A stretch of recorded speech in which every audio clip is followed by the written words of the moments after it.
Storytime of how I figured out that my sister was trying to kill me.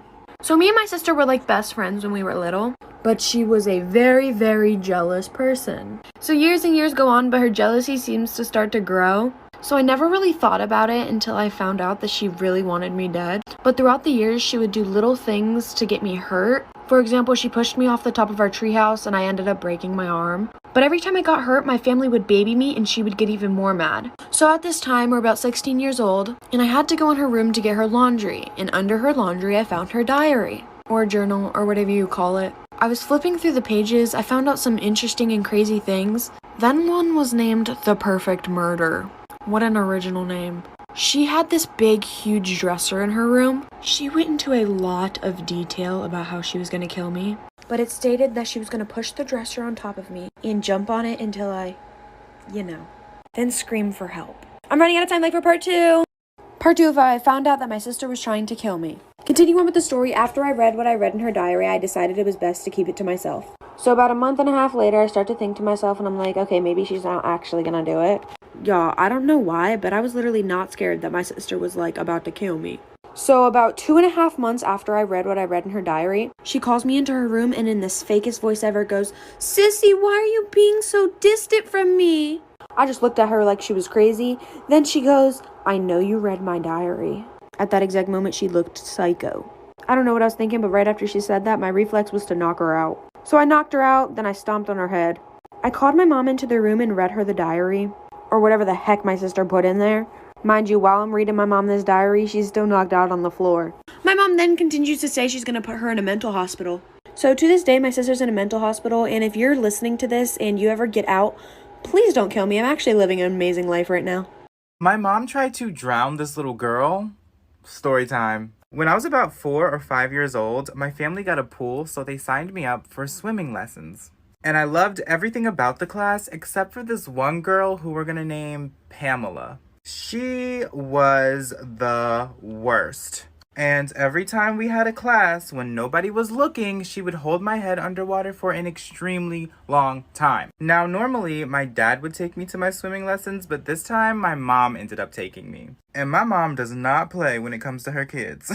So during class, Pamela thought nobody was looking, so she started holding me underwater again. However, my mom saw. My mom ends up running over, grabbing me out of the water, and then she grabs Pamela by the head, dunks her under the water, and holds her there for a really long time. Thank God the instructor was there because story time. So ever since I was like 8 years old, I've always gotten headaches. And I don't know why. I drink water, I eat enough food, and I get enough sleep, but I still just be getting headaches for no reason. Anyways, my freshman year, someone convinced me that I had a brain tumor. I really believed it too. It was quite embarrassing. So I was doing cheer at the time, and I was getting nosebleeds like every single day along with a raging headache. And they would always happen randomly. Like I wasn't doing anything to cause them. It just happened. So one day in the middle of my math class, my nose just started bleeding. Before that, I had a terrible headache. And the girl that was sitting next to me told me my nose was bleeding. As I'm cleaning my nose, the girl's like, "I noticed that you get a lot of headaches and nosebleeds. My grandpa had a brain tumor,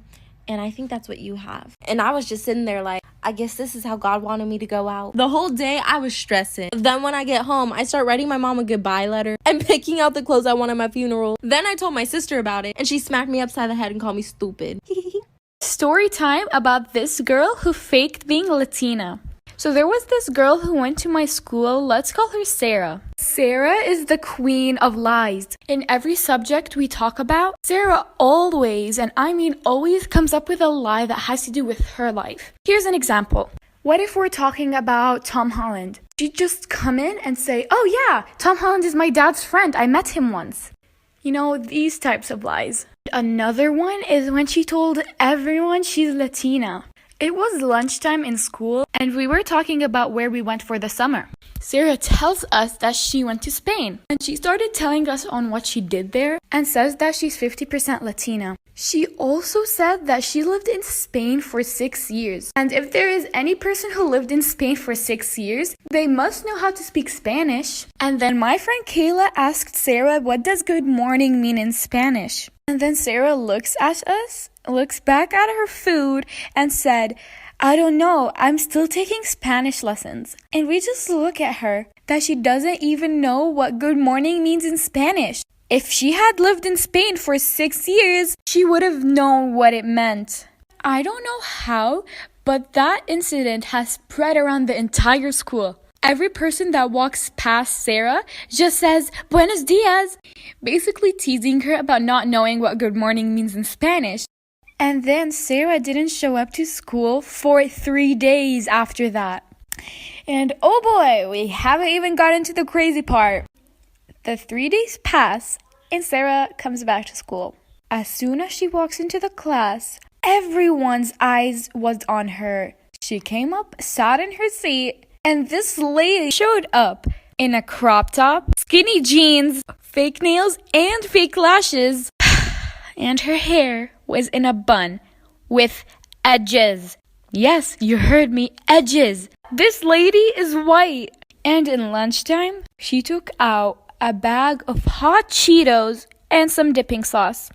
I don't know if this was supposed to make us think she's Latina, but trust me, it didn't work. All of the freshmen and sophomores took out their phone and started filming her. This is where I kind of felt bad, but she ran to the bathroom crying, and she just stayed there and didn't show up to any classes for the rest of the day.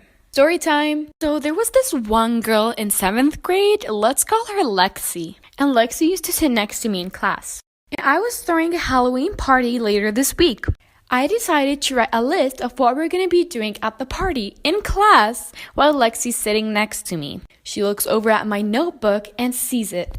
And she was like, I'm invited, right? I looked at her and I just didn't say anything because I didn't want to tell her she's not. She got really excited and was like, I'm going to be wearing a devil costume. Actually, no, I want to be the angel. And at the end of class, she told me to send her the location and information on her Instagram. And I remembered that Lexi had a lot of spam accounts and accounts she doesn't use. So I decided to send her the information on one of the accounts she doesn't use. 2 days later, I got a message from Lexi. She sent me a message from one of her real accounts. Then she told me that I forgot to send her the information for the party. I told her that I did send the location, but on her other account, and that I didn't know she stopped using it. Lexi didn't believe me, so I sent her a screenshot. Then I told her that since she didn't confirm, she can't come to the party because I had a limit of 20 people. Lexi got really mad and started calling me mean stuff, that I'm rude and forgetful. And then Lexi blocked me not just on Instagram, but on Snapchat and TikTok. Of course, I didn't care and just went on with my day. Fast forward to the next day, which was the day of my party. Things were going great. Me and my friends had an amazing time. But after an hour, I get a phone call from a random number. I didn't answer, number one, because the music was too loud and I was too busy with my friends. Maybe 10 to 15 minutes pass, and that number calls me again. I handed my phone to my friend and let her answer the phone. She told me that there was a person waiting for me in front of the house. I, of course, didn't want to go outside alone, so I let my friend Jason come out with me. As soon as we arrived to the front of the house, we see Lexi and her mother sitting next to her in her car.